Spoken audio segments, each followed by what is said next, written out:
ये आपका police department क्या कर रहा है? 3 दिन से एक ही बात दोहराई जा रही है कि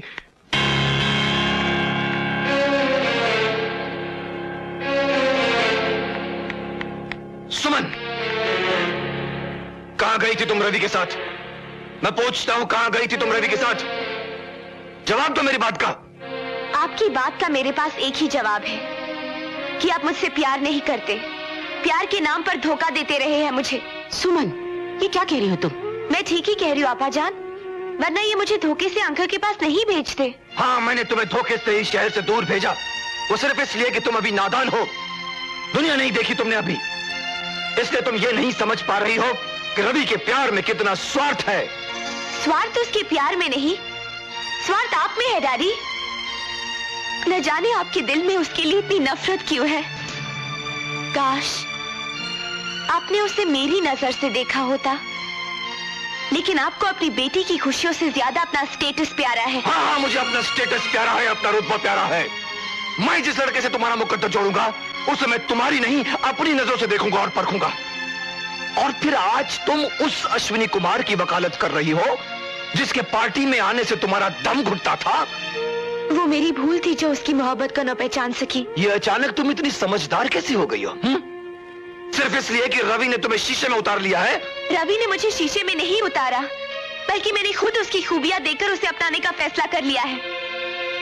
तुम्हारी उम्र इतना बड़ा फैसला करने के लिए बहुत कम है। और ये मत भूलो कि सोसाइटी में तुम्हारे बाप का एक नाम है, एक मुकाम है, और सोसाइटी में तुम मेरे नाम से पहचानी जाती हो। शादी के बाद मैं आपके नाम से नहीं, रवि के नाम से पहचानी जाऊंगी।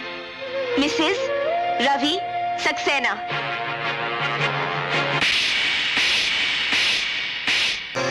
ये लाइट किसने ऑन की? बंद करो ये रोशनी।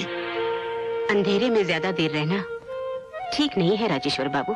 मुझे तुम्हारा मशवरा नहीं, तन्हाई चाहिए।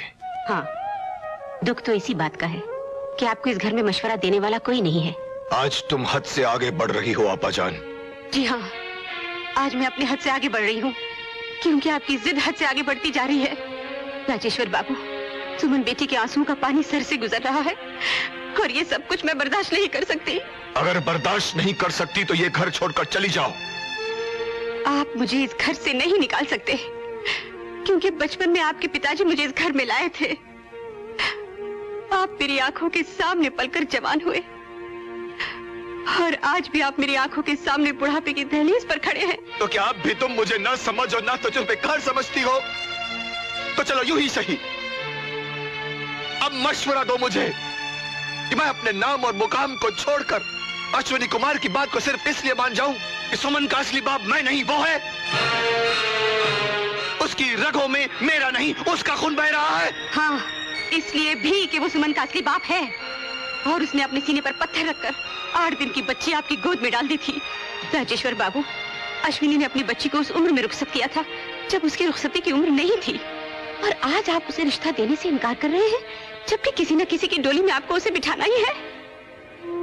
अश्विनी ने अपने दर से आपका झूला खाली नहीं भेजा था, और आप अपने दर से उसकी झोली खाली भेजना चाहते हैं। कुछ भी कहो आपा जान, मैं अश्विनी को उसकी बेटी तो लौटा सकता हूं, मगर सुमन का मुकद्दर उस रवि के हाथ नहीं सौंप सकता।